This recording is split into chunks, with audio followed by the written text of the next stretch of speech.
All right. Well, today we pick it up in what historians call the Judges period, what theologians call the Book of Judges. It is roughly a time period here. I've got my C period for circa 1350 to 1050.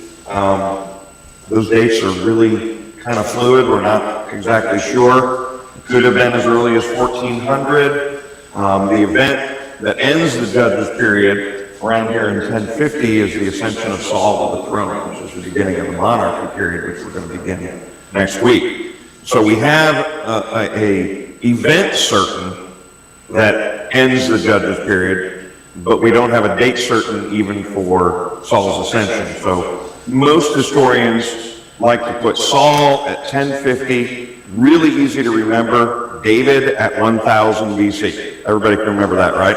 I'm not one of those history teachers that has you memorize dates. My students love me for that, but there are some that are just so easy. Come on, memorize it. David descends to the throne in roughly 1000 BC. Solomon roughly 950 BC.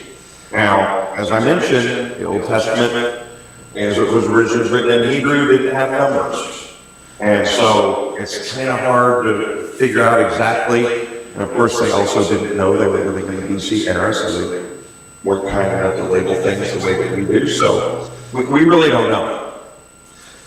When you think of the Judges period, you might have read a little bit about it from Dr. Kaiser.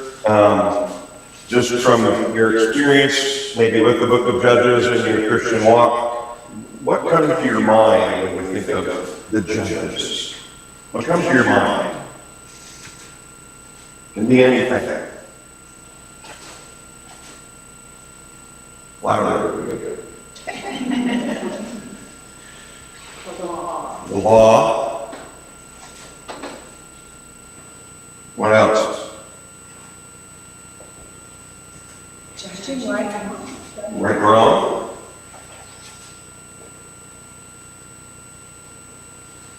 Men. Huh? Men. Men? Deborah's offended. I was going to say, women. Well, yeah, maybe, but maybe. Mostly men. I'll go with that, but. Of course, I like to see the difference. So Okay, you can't forget Deborah. What else? Let me add some words here. I'm having trouble with my back, so we'll see if I can bend down here.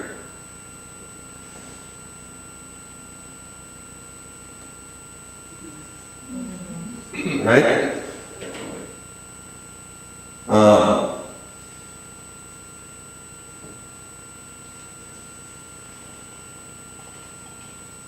Put a question mark there, and here's your Israel Fair Forces.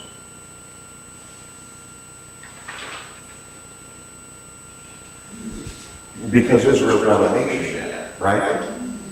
Israel is still, begging God, we want to be a nation, we want a king, we want a temple, we want to be like the Canaanites and all these other cultures that you read about in Judges. Probably, we'll do this one in red, that denotes some sort of importance, right? Probably most scholars, and I don't know if the people online can see this, so I'll... They can. I get really intimidated with spelling when people are actually watching. Oppression. In fact, Dr. Kaiser, in the book, and most biblical scholars that I've read on the Book of Judges, when they try to organize the Book of Judges to explain it to us lay people, they normally organize it by who was oppressing Israel at that particular moment, right? And it's the same thing Dr. Kaiser did in the chapter. It's the oppression of the Moabites, or by the Moabites. It's the oppression of the Hittites. It's the oppression, the Hittites weren't oppressing them. Well, they kind of were. But it's the oppression of the Canaanites, the oppression of the Amalekites, and all these weird people that we generally don't have an idea who they are. I do, but most people don't because they're not weird like me. But it's often categorized by who's doing the oppression.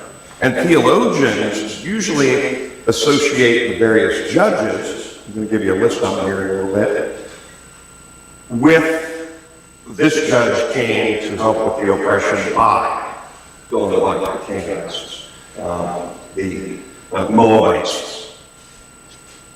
And so it's a very interesting bridge book of the Bible. It bridges us from the time that the Israelites leave Egypt in the Exodus, and they wander around for a generation, is what the original writing was. And they wander around, and then finally Joshua, right, which is the book right before Judges, Joshua brings the people across the River Jordan, the whole deal with Jericho, brings them into Israel, and do they settle as this one cohesive nation? Do they raise their flag and say, we're home? No.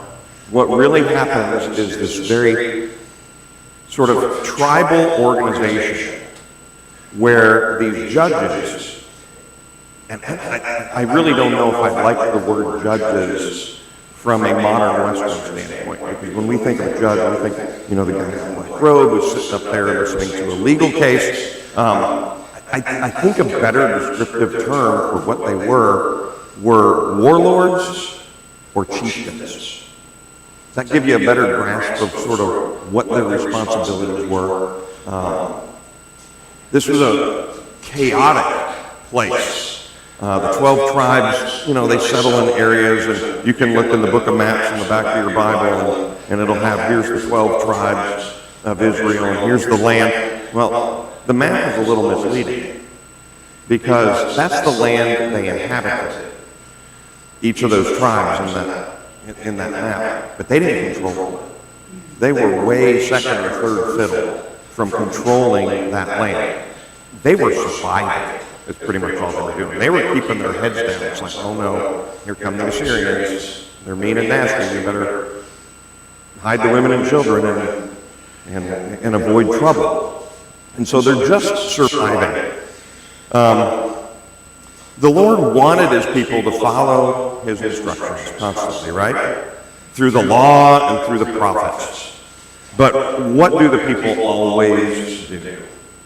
That cycle, I'm going to show you the cycle again here in a little bit. They turn their backs on God. In fact, a constant theme throughout the Old Testament is they turned away. Now, I think it's an interesting term. You can turn away and I can turn this way. That means I'm still listening, right? I'm still not fully. This is a rejection. And we don't get the full scene of how far and how many turned away. There was clearly still some listening, still some paying attention, still some recognizing their Jewish heritage and Yahweh.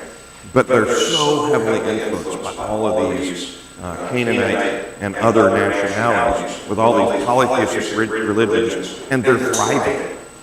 They're thriving. And so you can be taking your buggy on the trail, and boom, there's a Baalist temple. And it's beautiful. And you're thinking, we don't have one of those. Why am I sticking with Yahweh? We don't have that. I want one of those. You just kind of do that today still, building worship in a lot of church organizations. God would choose these judges like he chose prophets.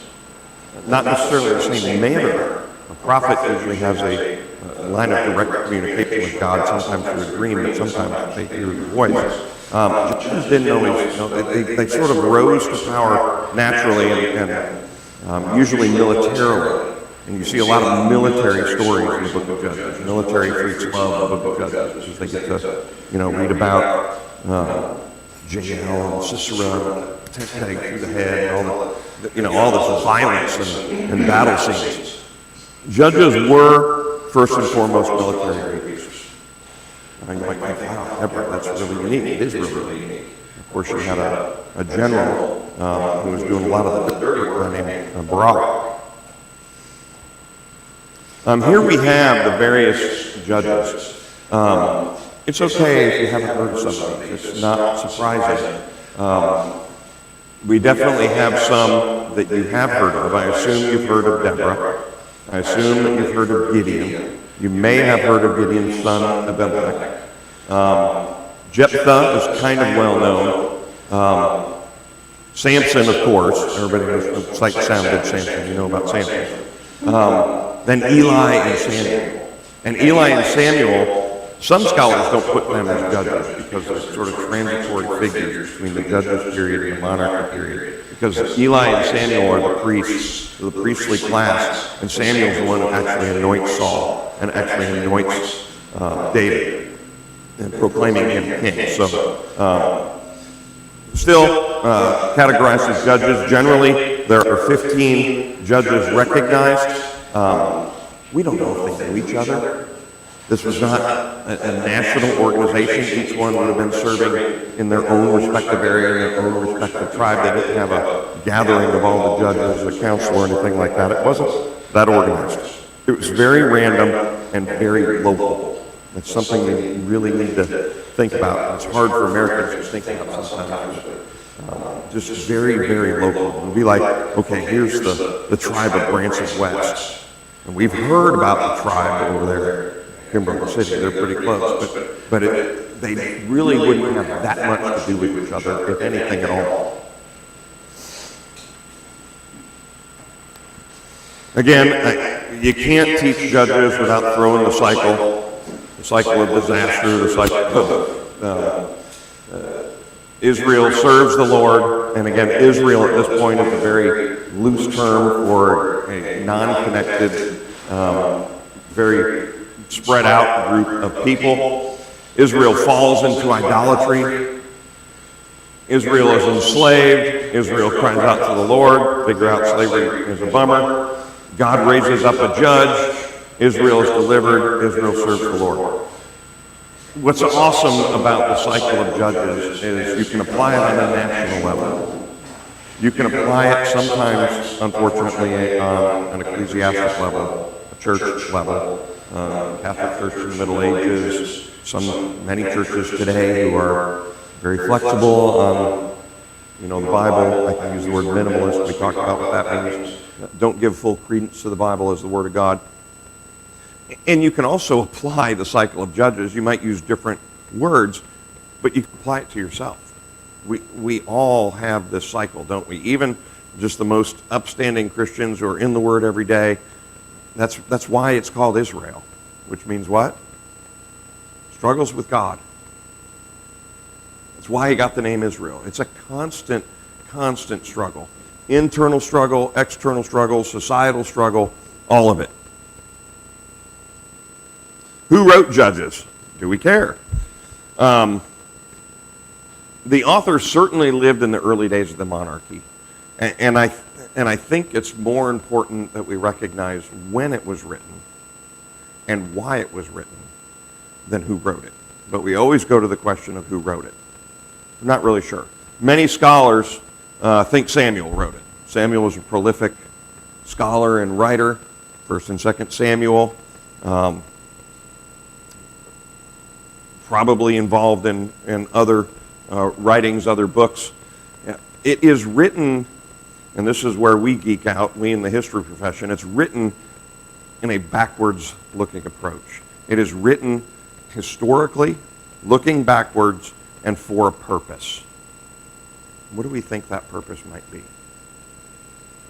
Why do we have some of these horrible stories? And we're going to get into one of the horrible stories today, one of those stories you're like, why is this in the Bible? And we're never teaching this in Sunday school, right? But why? The author here, whoever it is underscoring the chaos, underscoring the complete disarray that God's people are living in. Some of it self-imposed, some of it imposed by their conditions and those that surround them. That's the whole point of the book of Judges from a historical standpoint. There's theological, the personal struggle with God. There's a whole bunch of theological meanings. But historically, during the monarchy period, they're looking back, whether it's Samuel or whoever, and saying, how did we wind up here? And the people need to understand all the people for all eternity need to understand, how did we wind up with this king in this country? And so, in a way, although the history itself is a sad history, it's written from the perspective of perhaps a happy occasion. We finally got our country. We finally have our king. And this is how we got here.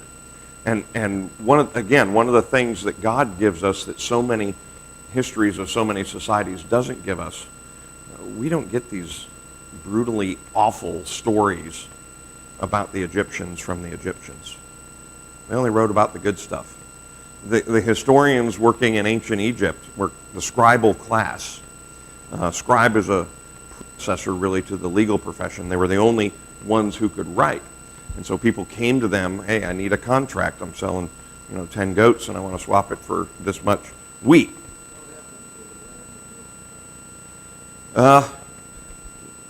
It's there.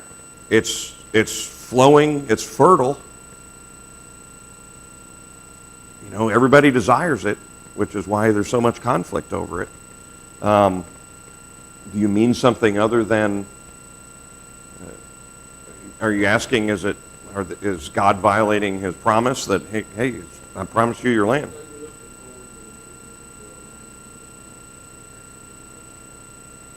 Well, they're in the land. They're just not drinking the milk and putting the honey on their toast yet.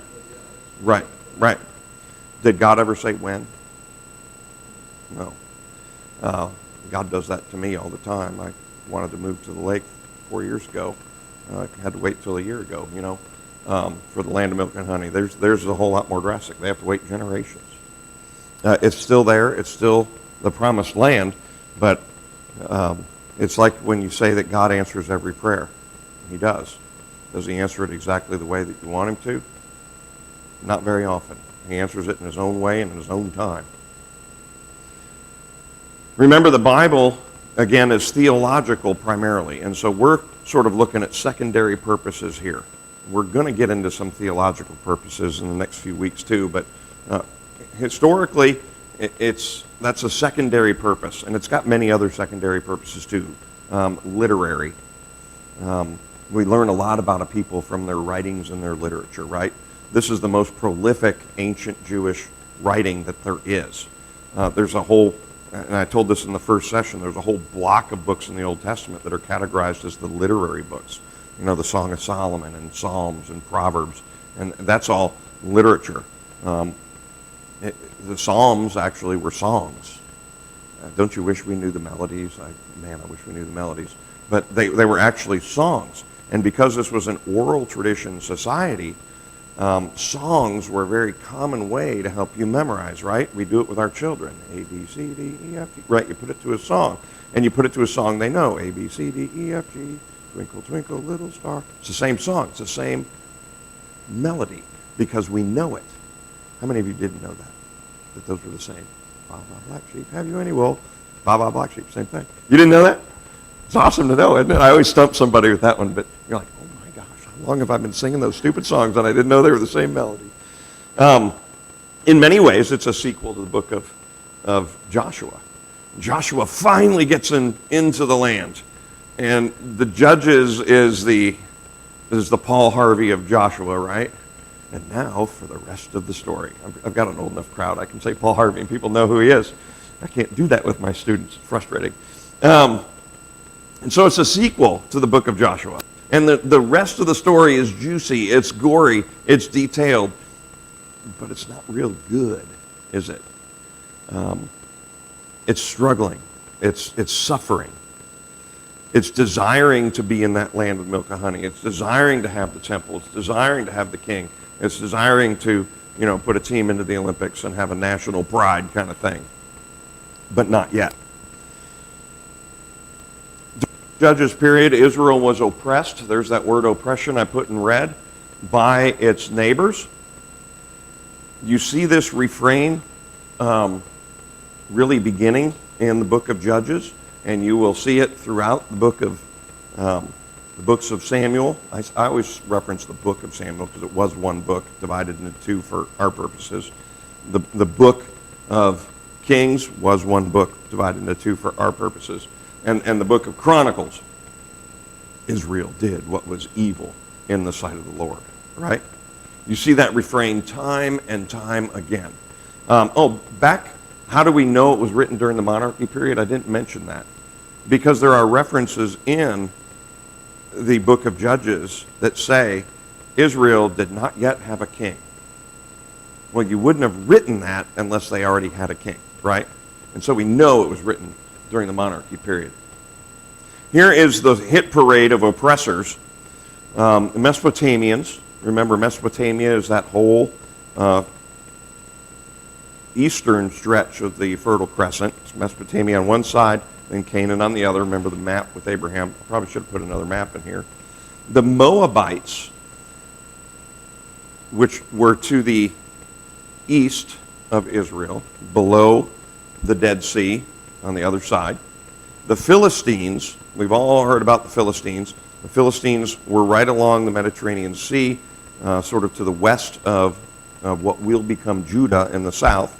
The Canaanites, which is like potpourri. It's a mixture of all sorts of people in that big region of Canaan. The Midianites and the Ammonites. Ammonites are sometimes considered to be a synonym for the original Babylonians, the Hammurabi Babylonians of old. They were from,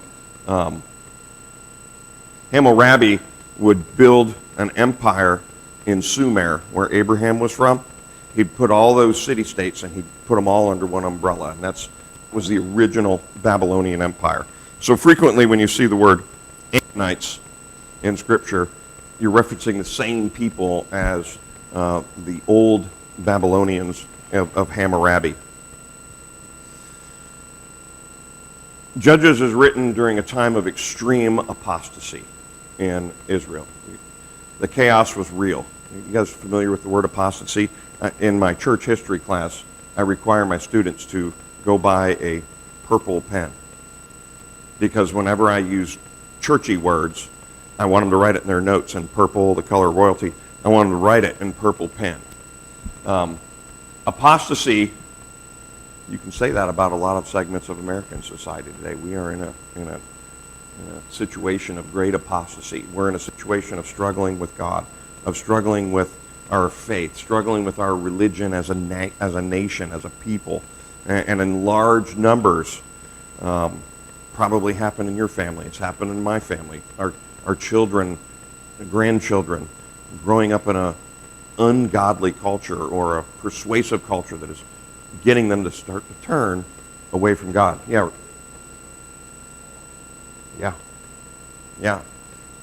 Individual churches can be in a crisis of apostasy. Some of you might have been involved in a church that was going through a split or a break, and there's all sorts of theological chaos going on. Well, that's what Israel was. It was in this crisis because so many of the Israelites are they're seeing what the Canaanites have. They're seeing that they have full fields. They're seeing that they have wealth and comfort. And that's very, very enticing, especially in the ancient world when it's just about eating and surviving. The book is organized, as I mentioned, by the various oppressions of Israel. We've got great and crazy stories of heroes told, and every nation has its heroes, right? We got George Washington. We got Thomas Jefferson. And yeah, you can admire things about these people, and you teach American history these days. A lot of people are knocking some of the shine off of their heroic luster, right? But Judges is in a very real sense these scholars sitting in the monastic period saying, what heroes enabled us to be here? And we need a bunch of heroes, because heroes bring a nation together, right?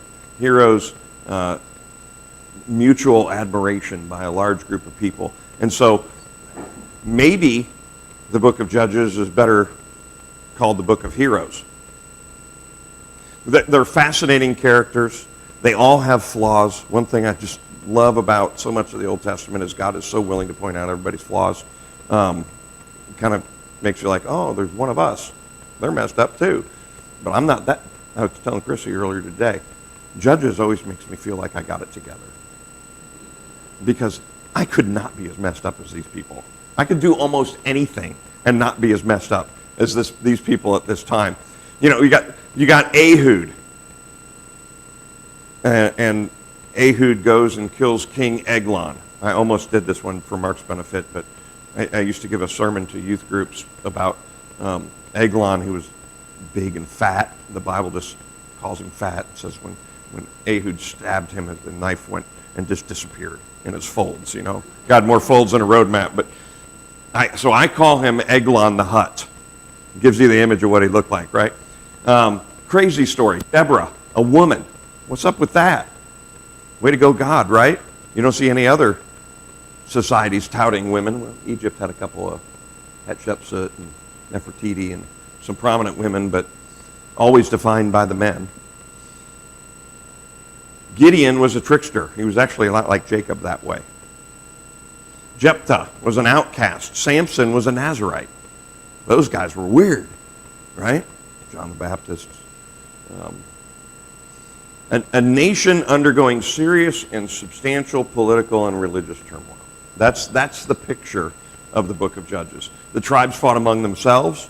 Manasseh and Benjamin almost got wiped off the map. There's a story in Judges about Benjamin being eliminated down to 600 men. It's all that was left. And they felt so bad and they wanted Benjamin to survive that they let him pick 600 women from among another tribe in order to continue to be a tribe and survive. It highlights the cycle, and it includes some of the most graphic and violent and disturbing scenes in all of Scripture. I was pretty pumped yesterday when I was reading through Judges again and choosing, okay, I need to pick a couple of examples because the book has so many stories in it. I need to pick a couple examples. And I got to pick an example that I never get to use with my students because it's just too graphic. You know, and in their tender minds, they're just like, what? He cut her into 12 pieces? What is up with that? So we're going to look at the story of the Levite and the 12 concubines. And what we're going to try to extrapolate from that story is the context that it was being told in, some juicy geographical tidbits. Why did it happen where it happened? And what is that telling us? Why is the writer during the monarchy period making a point to highlight that story? Because it seems just totally out of place in a book about God, right? It's one of the most extreme stories in Scripture, and I don't often get to teach it. So it appears in chapter 19 of Judges. And I could do my Burl Ives impression like Lair and read the whole chapter, but doesn't he sound like Burl Ives? It's awesome. It's awesome. It's the story of a Levite. What was a Levite? Why was a Levite of distinction or special of the tribes? They're the priestly tribe.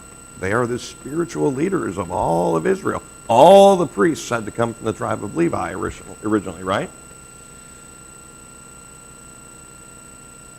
The priest and his concubine. Does that strike a wrong chord immediately with you? I mean, is the priest overly Canaanite? That's the question that I want. Has the priest been so influenced by these fertility and sex cults that the priest, has a girlfriend? What could possibly go wrong in this story of the priest and the concubine, right? The concubine had been unfaithful to the Levite. Imagine that. And she left him. Well, he apparently loved her, chased her down, and found her at her parents' house where he would retrieve her. And there's a nice little dialogue between the dad, you can imagine, and the concubine and her priest boyfriend. I mean, put that in your family situation and chew on that. It's horrible, isn't it?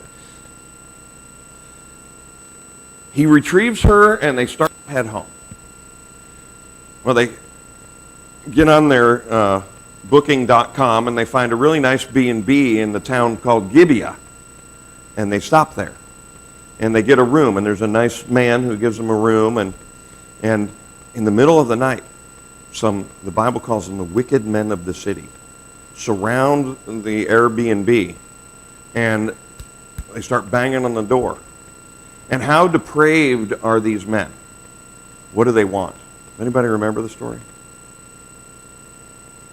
What logically do you think they would want? Huh? With her? That's what you would think. That's not what they asked for. They asked for, send the priest out.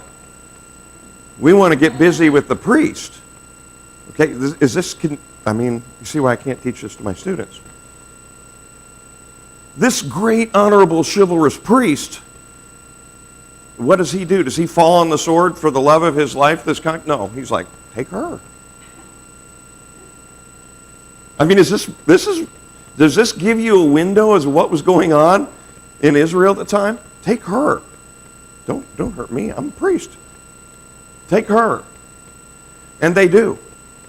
And they rape her to death, basically. It's horrible.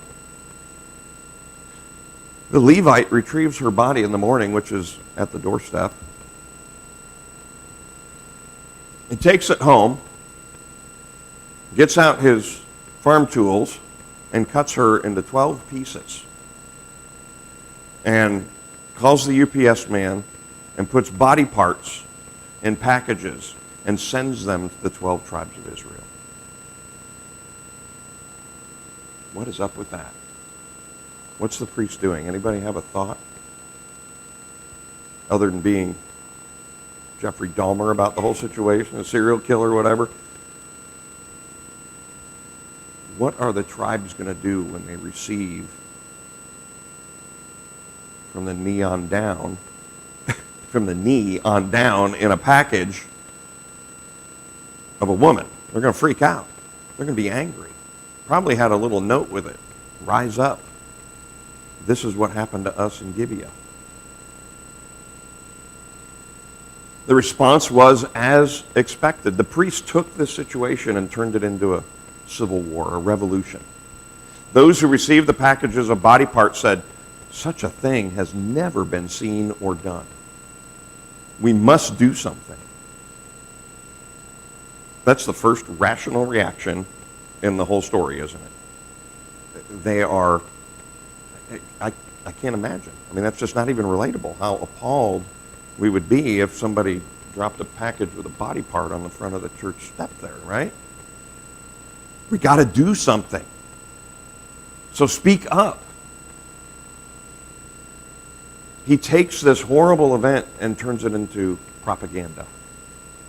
And turns it into this unifying, we're all against that. And we now recognize this is how awful Israel is. Now keep in mind, the priest didn't say, I cut her up.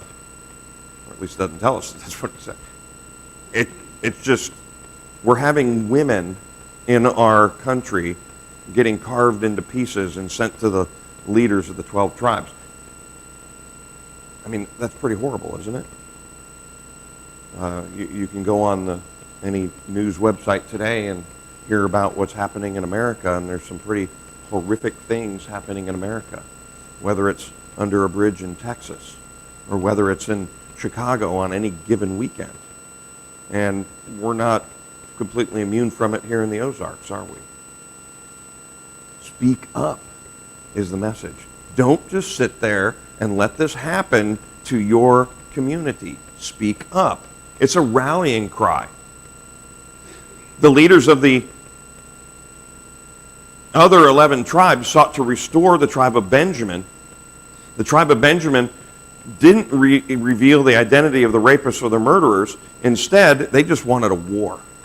They wanted, we need to fight this diabolical nature in our society. All but 600 of the Benjamites are killed in this war. The leaders of the other 11 tribes sought to restore the tribe of Benjamin and chose to punish the city of Gibeah, which had not responded. When the rally cry went out to send soldiers, Gibeah said, we're going to sit this one out.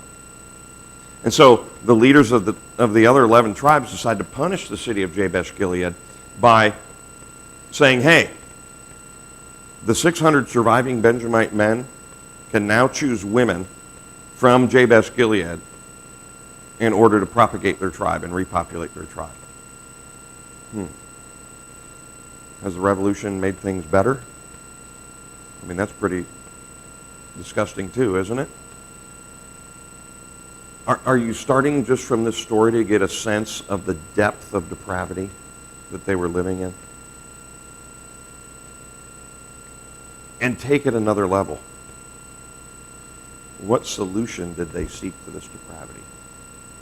Where did they look to find a solution for this depravity? Or maybe where didn't they look? They didn't look to God at all, did they? Like, we can fix this. We'll have a civil war. If we just had a king, this would all be better. The event, this whole story concludes with what, just assume for a minute it's Samuel. Well, with Samuel's little editorial comment. In those days, Israel had no king. Everyone did as they saw fit. It's almost as if the writer is saying, we don't have that problem anymore. It's been solved. Check the king off of our list. God has listened to us. God has given us what we wanted. Right? When in reality, God did give them what they wanted, but more importantly, God gave them what they needed. And we'll dissect the reigns of these first three kings over the next 2 weeks, because they don't turn out like was expected. Here's a map that shows just the location of where some of these things are taking place. It's very important where Gibeah is. It's a day's walk from what will be Jerusalem. Jerusalem doesn't exist yet. There was a group living in this area called the Jebusites, and Jebus is what the village was called. But, I mean, this is happening right where a whole bunch of other stuff is going to be happening in the not-too-distant future. This is at the heart of Israel and what will be the heart of Judah after the nations divide, the capital. This is the religious capital.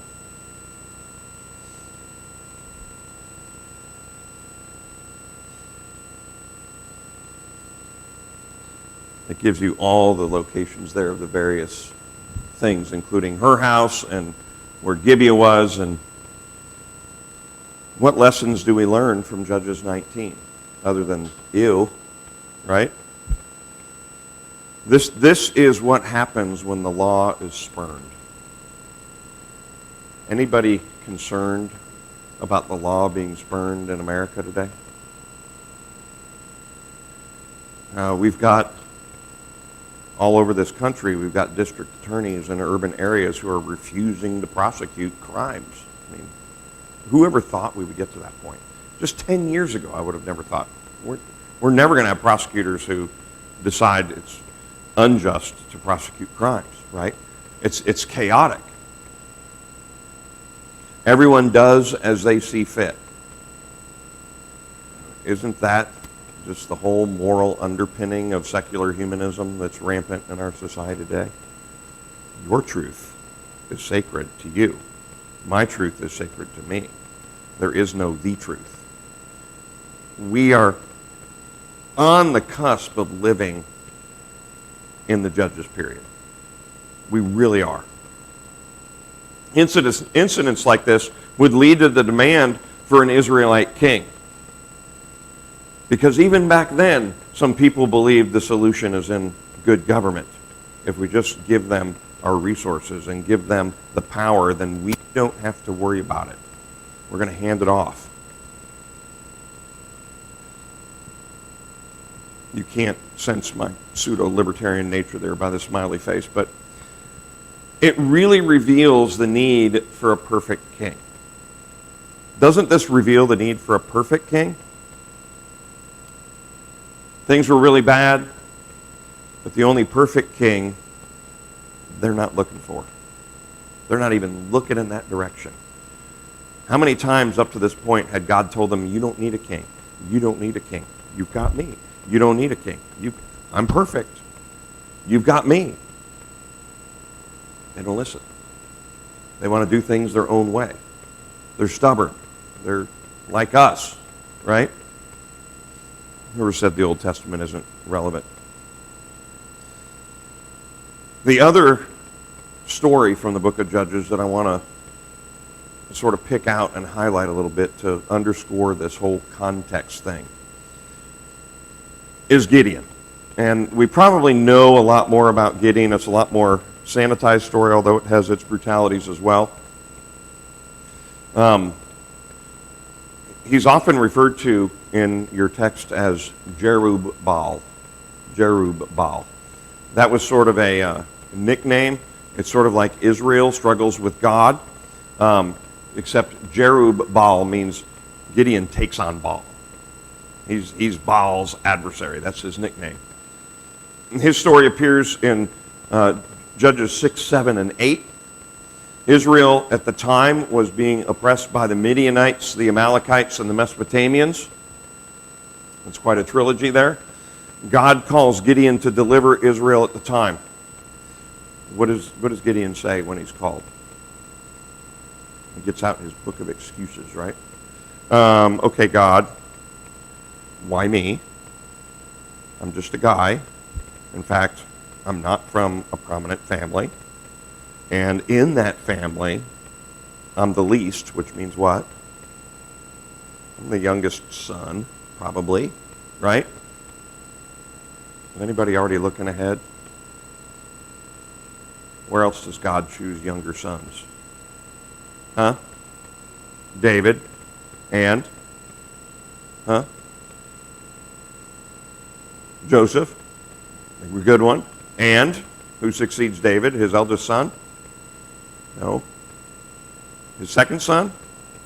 No. His third son? No. We'll get into that. You're going to be like, wow. Most scholars believe that Solomon was probably the 12th or 13th child of David.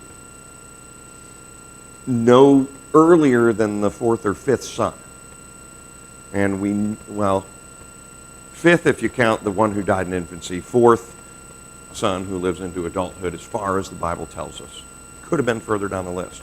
And so God is really hammering this theme home without outright saying it, isn't it?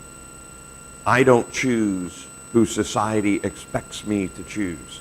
I don't choose the heir apparent that society has chosen to succeed ownership of the goat herd, right? Or whatever it was in the ancient world that you got in the goat herd was extremely valuable. Is the Old Testament about the rich and powerful? We talked about this in the very first session. Or is the Old Testament about the poor, the peasants? Who's the Old Testament about most?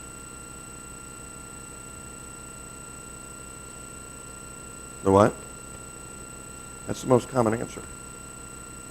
That's because we're Jesus followers and we know the story of Jesus a whole lot better than we know the story of the Old Testament.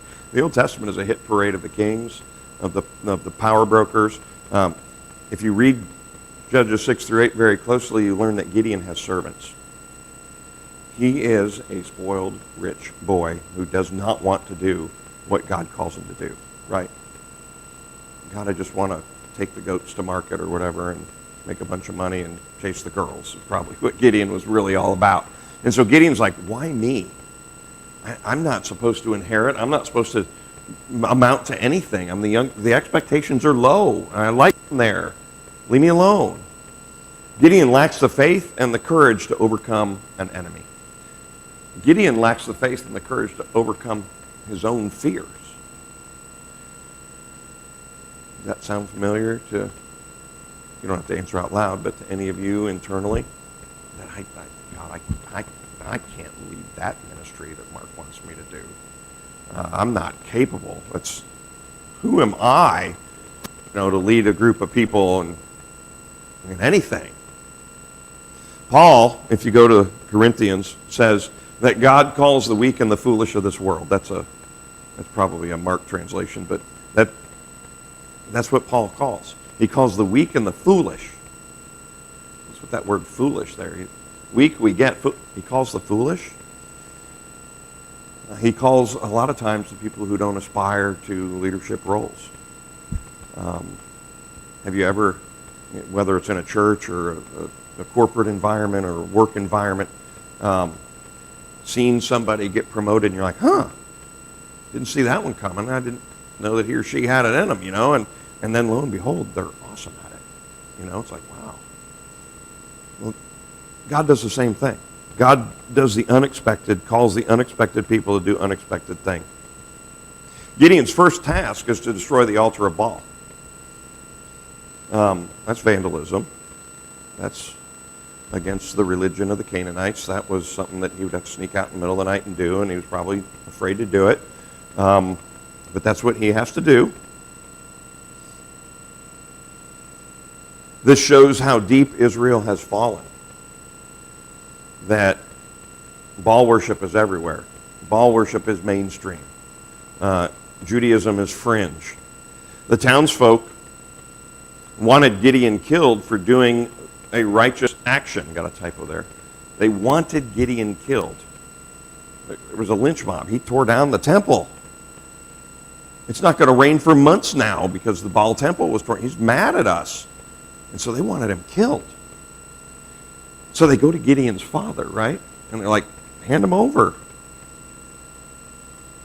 Gideon's father, Joash, denies the request to turn over his son, and he argues with them something just very, very logical and very poignant. He says, if Baal is so great, then have him come here and plead for me, plead himself to hand over Gideon. Have him send a prophet of Baal to hand over Gideon. They don't even do that. Idolatry was and is an extremely powerful force. It was powerful in whatever Israel was at the time, and it's powerful today. It's important to recognize that idolatry in the ancient world usually was associated with a little figurine that signified a deity. Oftentimes, archaeologists will find it's a dude with a little pointy hat, usually has a walking stick. That was a depiction of Baal, and they're all over Canaan, usually 6-12 inches tall. They also have found depictions of bull. A bull is a very common one, the symbol of fertility. Baal is often symbolized by a bull. But an idol in today's world isn't usually a figurine, right? We don't do a whole lot of revering of little statues in the world today, unless you live in Hollywood and want a little gold one maybe, but not a whole lot of statue reverence in our society today, is there? What do we idolize? Oh, the iPhone. I've got the iPhone 11. I got the latest one. That is actually when I ask my students who are in middle and high school, what is the biggest status symbol in your society, in your group, among your friends, in your community? The iPhone is always the answer. Isn't that crazy? Whatever happened to a good old pair of Calvin Kleins, right? Or a hot rod? No, it's the iPhone. I don't know. God sees Gideon and us as unfinished products. Gideon doubted and wanted reassurance from God. He asked God to make a fleece. Remember the story of the fleece? God, I don't believe you. Show me a sign. He said, make a fleece wet while the ground all around it is dry. And God does it. Is Gideon satisfied? He goes, no, do it again. Do it again. So God does it again. God is more than willing to help a struggling believer. Just ask him. Gideon did. He's probably not going to give you a wet fleece. But anybody who keeps a journal, a prayer journal, I'm not really good at journaling, but anybody who keeps a prayer journal, I don't know if any of you do that.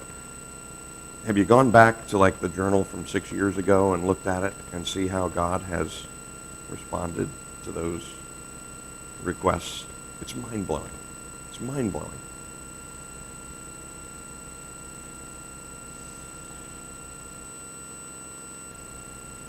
The few that we have can turn into the many and Gideon exemplifies this. Gideon, when he's told to raise an army to take on, these nasty three, the Trinity, the Amalekites, the Amalekites, the Midianites, and the Canaanites. Well, I'm going to need a lot of support. I'm going to need a lot of soldiers. And he brings together 32,000 soldiers and is like, okay, God, look at this army I brought together. And God's like, you don't need all that. That's too big. And so what does Gideon do? Anybody who does not want to go into hand-to-hand mortal combat can go ahead and leave. So a whole bunch of them leave, right? And it whittles them down to like 10,000. Most of them are like, I'm out of here. I don't want to do that.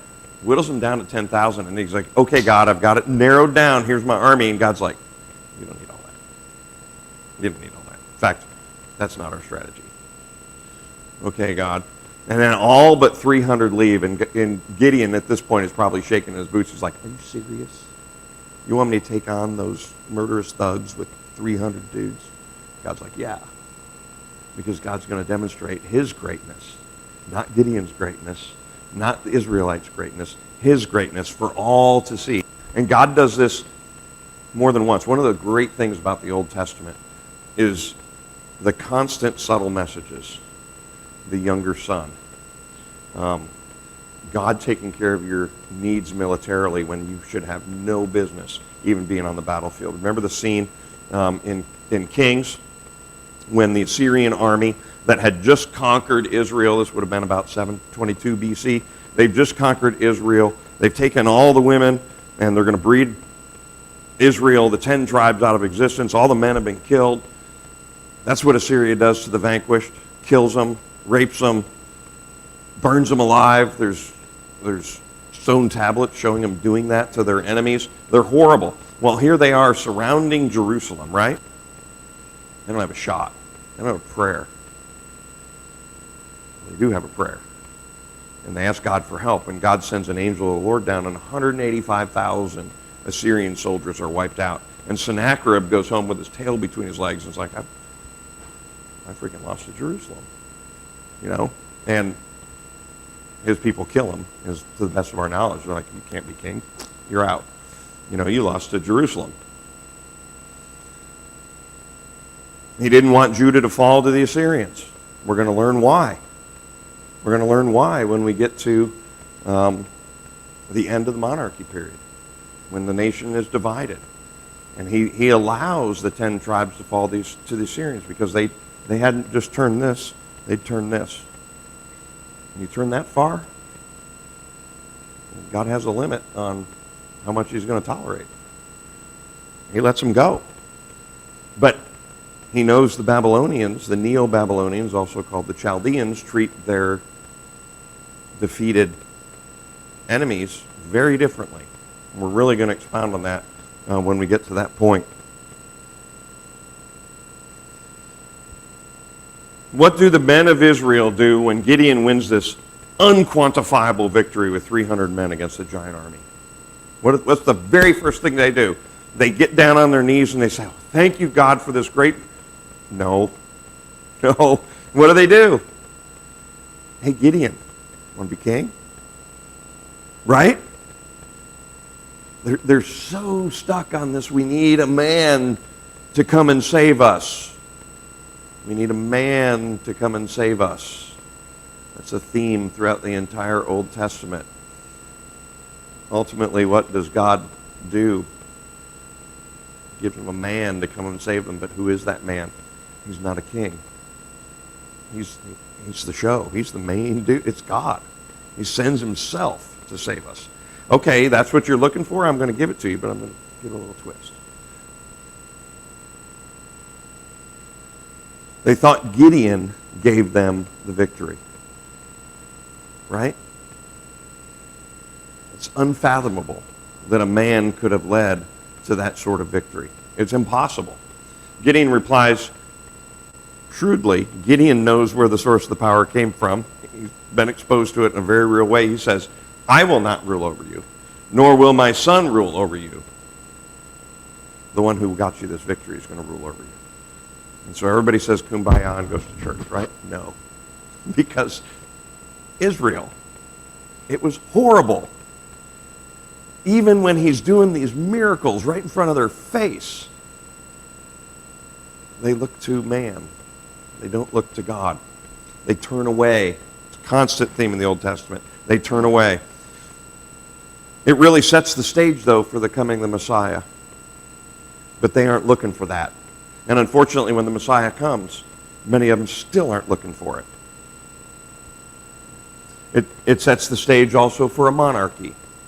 Israel constantly sees and looks for the human hero who can solve all their problems in life.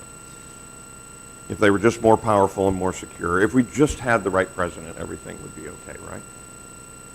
We all know better. We've all lived through quite a few presidents, and we tend to be going this way even when we have some decent presidents. God knows that man will fall short, Israel will fail, Judah will fail, but through the roughly next 600 years, which is where we're going to hang out in the next several weeks, of monarchy, of united kingdom, of divided kingdom, of Israel and Judah, and of the Babylonian exile, he shows us we must learn our lessons the hard way. Any of you sometimes feel like that's a slogan of your life? I always got to do things the hard way. I always got to learn lessons the hard way. Mankind fails to see the true hero in the book of heroes. They fail to see the true hero, as we often do. And when that hero comes to live among us, he leaves us a book of witness and instruction, and many still fail to see him. And they take on this book. It's not true. It's not right. So they say. Are we really any different than they were? What are your impressions? Anything that surprises you? Were we successful in sort of giving the context of the book of Judges and what these stories do? Any thoughts? Huh? They're completely a warning. They're a hello. You can't hit them on the head more than they get hit on the head in the book of Judges. And they still won't look up. They still won't look up. I was saying earlier today that going back into the book of Judges and reading it again, and I hadn't done it for, I don't know, since when I teach ancient Israel to my students, I can't really dive into the book of Judges. I got to tread so lightly, you get the surface stuff. And I just kind of fell in love again with that the lessons in there, that they're plain as day for us to see. And it makes you wonder, how could they not see it? And the answer is, they were enveloped in this world of just utter survival, instinct, perversion, choose your own adjective, disgusting. They didn't have much to look forward to. And so they were looking forward to things that they thought they were in control of. Mark?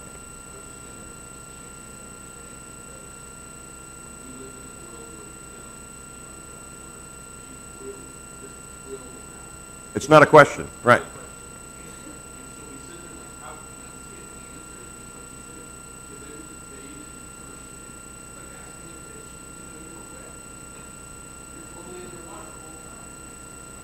Right. Yeah. And that's the perspective that I want you to have of Judges. And I encourage you to go back and, just pick a story. Most of them are just one chapter. You can pick a chapter and get a hold of a good commentary, because there's so many. We've done a little onion peeling today. I like to say about the Old Testament, it's peeling back the layers of an onion. One big thing that I want to leave you with, and this is one of the things that I love about the scholastic requirements of the Old Testament. Gibeah. Anybody ever hear of Gibeah? Want to guess who's from Gibeah? Saul. If you don't think God has a sense of humor, God, we want a king. We want a king. Please, please, please give us a king. I'll give you a king. He's from Vegas, right? He's from Sodom. That's what Gibeah was. That's what Gibeah had a reputation for. Why do you think Samuel puts the story of the Levite and the 12 concubines in the book of Judges? He's like, yeah, we got a king. Saul? Saul? God is always teaching lessons. Always teaching lessons. Remember where Saul is from. Because at the very end, in week 10 of our lesson, I'm going to come back to it, and I'm going to freak your freak. I'm going to bring it back to Saul. We're going to go all the way down to the Persians. I'm going to bring it back to Saul. And then I'm going to take it all the way back to Jacob and Esau. And it all ties directly together. Historically, it all ties directly together. All right, Judges is fun. Judges makes Lord of the Rings look like purple unicorns, right? Man, it's pretty disgusting. It's pretty disgusting. All right, next week we get a king. We're going to begin the United Monarchy period. We're going to talk about Saul. I'm not going to spend a ton of time on Saul. We actually know the least about Saul. We are going to spend a relative ton of time on David and Solomon. And my goal is not to dispel your Sunday school notions of David and Solomon. They're great biblical characters with flaws that are at least as great. Okay? Thanks, guys.